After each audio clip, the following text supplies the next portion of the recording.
సిటీలో ప్లాట్ కొనండి. ఫ్యూచర్ లో మీరు కోటీశ్వర్లుగా మారే అవకాశం కోసం వెంటనే మాకు కాల్ చేయండి. నమస్కారం. కార్తీక పురాణం 14వ రోజు పారాయణలోకి వచ్చాం. వశిష్ఠ మహాముని చెప్తున్నారు, వృషోత్సర్జనం అంటే అచ్చు వేసి ఆంబోతుని విడిచిపెట్టడం. పూర్వం బాగా విశేషంగా చేసేవారండి. ఊళ్ళల్లో ఆంబోతులు స్వేచ్ఛగా తిరిగేవి. నాకు ఊహ వచ్చే నాటికి కూడా నాకు తెలుసు. అట్లా కొన్ని కథల్లో కూడా కనపడేది. ఆంబోతు వస్తే అందరూ అంటే ఆ ఆంబోతు ఎక్కడ ఏమి ఆహారం తీసుకున్నా ఎవ్వరూ కాదనే వాళ్ళు కాదు. నీళ్ల కోసం వస్తుంటే ఎవరైనా సరే ఇంట్లో నుంచి నీళ్లు తెచ్చిపెట్టి ఆంబోతుని సేవించేవాళ్ళు, స్వామివారి స్వరూపంగా భావించేవాళ్ళు అనమాట.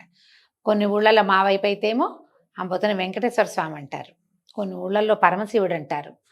అలా మన ప్రాంతపు ఆచారాన్ని బట్టి కానీ చాలా విశేషంగా చేసేవాళ్ళు. ఇప్పుడు విధానాలు మారిపోయినాయి.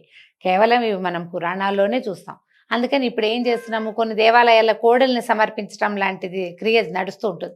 అలాంటి చోట సంతానం కలిగితే కోడల్ని సమర్పిస్తారు, వ్యవసాయం బాగుంటే కోడల్ని సమర్పిస్తారు, మొక్కులుగా మొక్కుకుంటారు. ఇంట్లో ఒక సంతానం కలిగిందంటే ఇక సమర్పించటమే అన్నమాట. చూద్దాం చూడండి ఎట్లా చెప్తున్నారు. ఈ ఆబోతికి అచ్చుపోయిట అలాంటిది చేసిన వాడికి జన్మాంతర పాపాలు నశిస్తాయట. కుటుంబం మొత్తం తరిస్తుంది దాంతో. కార్తీక వ్రతము మనుష్యలోకమందు దుర్లభం, అంటే సులభంగా ముక్తినిచ్చేది. చేయగలిగితే కనుక సాంగంగా ఏమేం చెప్పబడ్డాయో అవన్నీ ఒకసారి చేస్తే చాలా రకాల పుణ్య ఫలితాలు లభిస్తాయట. పితృప్రీతిగా వృషోత్సర్గం చేయువానికి 1,000,000 మార్లు గయాశ్రార్థం చేసిన ఫలితం కలుగుతుంది. స్వర్గంలో ఉన్నటువంటి పితరులు మన వంశమందు ఎవడైనా ఒకడు కార్తీక పౌర్ణమి నాడు నల్లని గిత్తని విడిచినట్లయితే మనం తృప్తి పొందుదుమని కోరుతూ ఉంటారట. స్వర్గంలో ఉన్న పితృలోకాల్లో ఉన్నవాళ్ళు అనమాట. కార్తీక పౌర్ణమి నాడు ధనవంతుడు కానీ దరిద్రుడు కానీ కార్తీక పౌర్ణమి రోజున వృషోత్సర్గము చేయని వాడు యమలోకమందు అంధతామిష్టం అనే నరకాన్ని పొందుతాడు. అయితే మొత్తం ఉన్నవాళ్ళందరూ గిత్తల్ని విడిచిపెడితే ఎలాగండి, అన్ని గిత్తలు రోడ్ల మీదే ఉంటాయి కదా, ఇలా అనిపిస్తుంది. అందుకని ఏం చెప్తారంటే ఆ క్రియ మాత్రమే చేయిస్తారు. అందరూ కలిసి గ్రామం అంతా కలిసి ఒక్క గిత్తని విడిచిపెట్టినా సరే, ఒక దేవాలయానికి వెళ్ళే భక్తులు అందరూ కలిసి దేవాలయానికి ఒక్కటి సమర్పిస్తే అందరికీ ఆ ఫలితం లభిస్తుంది. ఇది విశేషంగా పూర్వం చేసేవాళ్ళు అనమాట. అయితే ప్రతి సంవత్సరం తద్దినం పెట్టంటే తిథులు నిర్వహిస్తాం కదా, పితృ కార్యాలు నిర్వహిస్తారు. దాంతో అది ప్రతి సంవత్సరము పెట్టినా కూడా పితరులకు తృప్తి ఉండదు. కానీ అంటే ఉంటుంది, సరిపోదన్నమాట. కావలసినంత కావాలంటే వీళ్ళకి ఏం చేయాలట, గయాశ్రార్థము వృషోత్సర్జనము, ఇవి రెండు చాలా విశేషమట. ఈ కాశీ అవి యాత్రలకు వెళ్తున్నారు, ఇప్పుడు సులువైంది కదా మనకి, ట్రాన్స్పోర్టేషన్ ఈజీ అయిపోయింది. హాయిగా ట్రైన్ ఎక్కితే వెళ్ళిపోతాం, ఫ్లైట్లు ఎక్కితే వెళ్ళిపోతాం. ఒక రోజులో ఇవాళ పొద్దున వెళ్ళి రేపు పొద్దున్న తిరిగి వచ్చేలాగా అయిపోయింది కాశీ ప్రయాణం. అలాంటప్పుడు ఈ గయా అక్కడికి వెళ్ళినప్పుడు తప్పకుండా శ్రార్థ విధిని కనుక నిర్వహిస్తే పితృలోకాల్లో ఉన్న పెద్దవాళ్ళు సంతోషిస్తారు. దానివల్ల ఉత్తరోత్తర కుటుంబంలో చాలా అనర్థాలకి గండిపడుతుంది, ఇబ్బందులు లేకుండా ఉంటాయన్నమాట. చాలా మంచిది. వృషోత్సర్గం కూడా దాంతో సమానమైందనమాట. కాబట్టి కార్తీక పౌర్ణమి నాడు వృషోత్సర్గము సుఖాన్ని ఇస్తుంది. అనేక మాటలు చెప్పటం ఎందుకు, కార్తీక మాసమందు అన్నిటికంటే పుణ్యఫలప్రదమైంది ఏమిటంటే దేవరుణ మనుష్యరుణ పితృగణ రుణముల నుంచి విముక్తుడవుతాడు. ఈ సమయంలో గనక ఫలదానాన్ని గనక చేస్తే, పళ్ళు విశేషంగా దానం చేస్తే వాళ్ళకి దేవ పితృ ఋషి రుణాల నుంచి విముక్తి లభిస్తుందట. తర్వాత ఇంకోటి చెప్తున్నారు, కార్తీక పౌర్ణమి నాడు దక్షిణతో కూడా ధాత్రి ఫలాన్ని దానం ఇచ్చేవాడు సార్వభౌముడవుతాడు. అంటే ఉసిరి పళ్ళని, ఉసిరికాయలని ఆమలకము లేదా ధాత్రి అంటారు, వాటిని కనుక దానం చేస్తే కూడా సార్వభౌముడవుతాడు. అంటే వాడు ఉన్నటువంటి పదవిలో ఇంకొంచెం ఉత్కృష్టమైన పదవి లాభం వస్తుందన్నమాట. అనగా అంత భూమికి ప్రభు అవుతాడని చెప్తున్నారు. కార్తీక పౌర్ణమి నాడు దీపదానాన్ని ఆచరించేవాడు విగత పాపుడై పరమపదాన్ని పొందుతాడు. దీపదానం కూడా చేసుకోవచ్చు. కార్తీక మాసమందు దీపదానం వాడి యొక్క మనోవాకాయకృత పాపములన్నీ నశిస్తాయి. లింగదానం, ఎవరికైనా శివలింగాన్ని దానం చేసినా కూడా ఈ జన్మమందు అనేక భోగాలు అనుభవించి ఉత్తర జన్మమందు సార్వభౌముడవుతాడు. పాపాలు నశించి పుణ్యాలు కలుగుతాయి. ఈ లింగదానం కాకుండా మిగిలిన ధర్మాలన్నీ చేసినా కూడా ఈ మొత్తం అన్నీ పోవట. ఈ లింగదానము లేదా సాలగ్రామ దానము విశేషంగా చేయాలి. ఇది ప్రత్యక్షంగానే చేయవలసిన పని లేదండి. లింగదానం కానీ సాలగ్రామ దానం కానీ మనం ఆ గురువుగారు ఎవరికైనా మనకి చుట్టుపక్కల ప్రాంతాల్లో దేవాలయాల్లో ఉన్నా లేదా మన గృహానికే కుటుంబానికే అలవాటైన పురోహితులు ఎవరైనా ఉంటే, అయ్యా నేను సాలగ్రామ దానం చేసుకుంటా లేదా లింగదానం చేసుకుంటానంటే వాళ్ళే పట్టుకొస్తారు. కొంత వెల ఇచ్చి ఆ లింగాన్ని మనం తీసుకుని తర్వాత మనం వారికే దానం చేయొచ్చు. సులభమైన విధి, ఇది మంచిదన్నమాట. తర్వాత ఇంకేం చెప్తున్నారు, కార్తీక వ్రతము అనంత ఫలప్రదము. సామాన్యంగా దొరకంది కనుక కార్తీక మాసమందు పరాన్నము భుజించుట, పితృశేషము తినకూడని వస్తువుల్ని భుజించటము, శ్రాద్ధాన్నము సేవించడం అంటే భోక్తగా ఉండటము, తిలదానము, ఈ 5టిని విడిచిపెట్టాలి. మరి కార్తీకంలో ఎవరికైనా తద్దినం వస్తే అప్పుడు వాళ్ళ ఇంటికి వెళ్ళొద్దా అంటే కనుక మీరు వ్రత నియమం పెట్టుకుంటే, మనకి నియమం ఉండి ఈ నెల రోజులు నేను కార్తీక వ్రతాన్ని ఆచరిస్తాను అని నియమం పెట్టుకున్న వాళ్ళు మాత్రం శ్రాద్ధాన్నానికి వెళ్ళకూడదు, తిలదానం తీసుకోకూడదు, పితృశేషం ఎవరింట్లోనూ తద్దిన భోజనం చేయకూడదు అనమాట. తర్వాత అభక్ష్య భక్షణం అంటే ఉల్లి వెల్లుల్లి తర్వాత మాంసాహార భక్షణము అవి చేయరాదు. అవి కాకుండా ఈ నెలలో కొన్ని తినకూడని వస్తువులుగా వర్జనీయ పదార్థాలుగా చెప్తారు, వాటిని కూడా తినకూడదు. అయితే కార్తీక మాసమందు సంఘాన్నము, శూద్రాన్నము, దేవార్చకుల అన్నము, అపరిశుద్ధాన్నము, కర్మల్ని విడిచిపెట్టిన వాని అన్నము ఇలా కొన్ని చోట్ల భుజించకూడదు. అంటే నియమం పెట్టుకున్న వాళ్ళు, ఎవరికైతే కార్తీక నియమం ఉంటుందో వాళ్ళు ఖచ్చితంగా తమ ఇంట్లోనే భోజనం చేయాలండి, ఇంతే. ఇక మిగిలినవన్నీ అక్కర్లా, ఎవరింటికి వెళ్ళకూడదు. వెళ్ళినా మనం చూపించి ఏదో పరామర్శకో మంచి మాటకో వెళ్తే వెళ్ళి రావటమే, కానీ దేవాలయంలో భుజించవచ్చు ఒకవేళ అలాంటి అవకాశం లభిస్తే, లేకపోతే లేదు. తర్వాత కార్తీక మాసమందు ఏకాదశి నాడు రాత్రింపగలను, వ్యతిపాతము, వైధృతి మొదలైన నిషిద్ధ దినములందు రాత్రిపూట భుజించరాదు. మనం ఇప్పుడు వ్యతిపాత వైధృతులు సాధారణంగా అందరికీ తెలీదు. మనకి ఖచ్చితంగా తెలిసిందేంటి, ఏకాదశి నాడు రాత్రిపూట భోజనం చేయకూడదు. ఆ మాసనక్త వ్రతాన్ని ఆచరించిన వాడు ఏకాదశికి పూర్వోత్తర దినములందు రాత్రి భుజించరాదు. ఇదే ఇప్పుడు ఏకాదశికి ఒక నియమం ఉంటుంది. ఏకాదశి నాడు ఉపవాసం ఉండదలుచుకుంటే కనుక ముందు రోజు రాత్రి అన్నం తినకూడదు. ఏకాదశి మనం ఉపవాసం ఉంటాం, ద్వాదశి నాడు ఉదయం పారణ చేస్తాం, చక్కగా సాంగంగా అనే పదార్థాలు భుజించినా కూడా మళ్ళీ ద్వాదశి నాటి రాత్రి కూడా భోజనం చేయకూడదు, ఫలహారం తీసుకోవచ్చు. ఇట్లా 5 పూటలు అన్నమాట, ఇంచుమించుగా 5 పూటలు అన్నదా పోనీ 4 పూటలు అనండి. ఏకాదశి మొత్తం రోజు, ముందు రోజు రాత్రి, తర్వాత రోజు రాత్రి భోజనం చేయకూడదు అనమాట. ఈ మాసనక్త వ్రతం ఆచరించే వాళ్ళు అంటే ఈ నెల అంతా కనుక మనం ఇట్లా పగలు భోజనం చేయకుండా రాత్రి భోజనం చేసే విధి కొంతమంది పెట్టుకుంటారు. నక్తం అంటాం కదా, కార్తీక నక్తాలు. ఈ నక్తాలప్పుడు ఏకాదశి నాడు మాత్రం రాత్రిపూట కూడా తినకూడదు, పూర్తిగా ఉండాలంటే ఈ నెల అంతా రాత్రి తింటాం కదా, ఏకాదశి నాడు రాత్రి అన్నం తినచ్చా అంటే ఏకాదశి నాడు పనికిరాదు, అదే వివరంగా చెప్తున్నారు. అప్పుడు ఛాయానక్తం చేయాలి కానీ రాత్రి భోజనం చేయకూడదు. ఛాయానక్తం అంటే ఏం చేయొచ్చు, మన నీడ మనం ఎండలో వాకిటి వైపు సూర్యుడి వైపు నిలబడితే మన పొడుగుకి రెట్టింపు కొలత ఎప్పుడు వస్తుందో, ఇంచుమించు 3-3:15 వస్తుందండి మధ్యాహ్నం, అప్పుడు ఆ సమయంలో ఏదైనా తీసుకోవచ్చు అన్నమాట.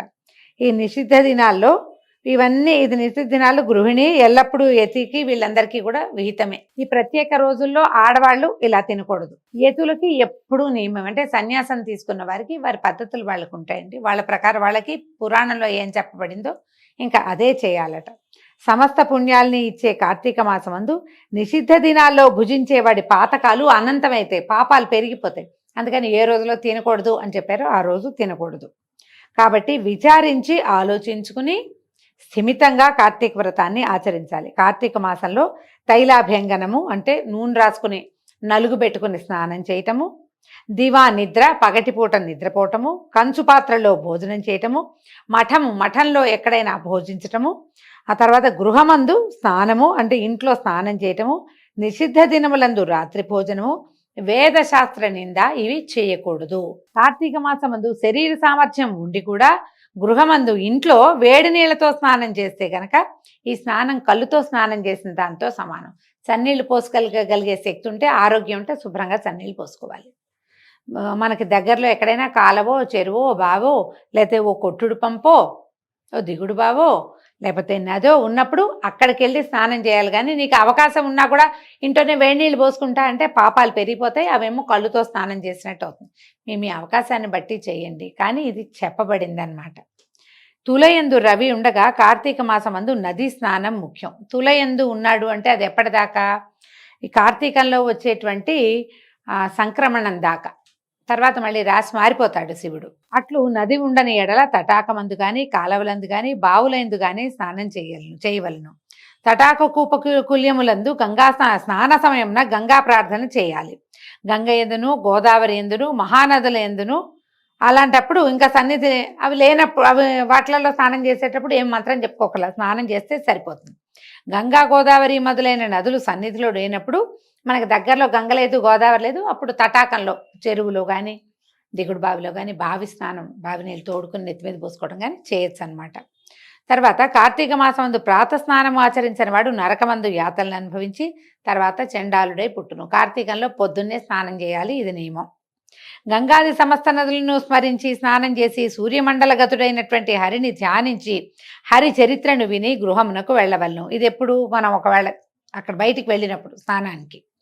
పగలు చేయదగిన వ్యాపారములన్నిటి చేసుకుని సాయంకాలం తిరిగి స్నానం చేసి ఆచమనం చేసుకుని పూజాస్థానం అందు పీఠముంచి దాని యందు శంకరు నుంచి పంచామృతాలతోనూ ఫలోదకములతోనూ కుశోదకములతోటి అంటే దర్భ వేసిన నీళ్ళనమాట మహాస్నానం చేయించి షోడశోపచారాలతోటి పూజించాలి.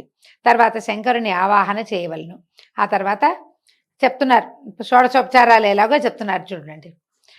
వృషధ్వజాయ ధ్యానం సమర్పయామి, గౌరీప్రియాయ పాద్యం సమర్పయామి, లోకేశ్వరాయ అర్ఘ్యం సమర్పయామి, రుద్రాయ ఆచమనీయం సమర్పయామి, గంగాధరాయ స్నానం సమర్పయామి, ఆశాంబరాయ వస్త్రం సమర్పయామి, జగన్నాథాయ ఉపవీతం సమర్పయామి, కపాలధారిణే గంధం సమర్పయామి, ఈశ్వరాయ అక్షతాన్ సమర్పయామి, పూర్ణగుణాత్మనే పుష్పం సమర్పయామి, ధూమ్రాక్షాయ ధూపం సమర్పయామి, తేజోరూపాయ దీపం సమర్పయామి, లోకరక్షకాయ నైవేద్యం సమర్పయామి, లోకసాక్షిణే తాంబూలం సమర్పయామి, భవాయ ప్రదక్షిణం సమర్పయామి, కపాలినే నమస్కారం సమర్పయామి అని 16 ఉపచారాలని చెప్తూ ఈ రకంగా షోడశోపచారాల చేత శంకరుని పూజింపవలెను.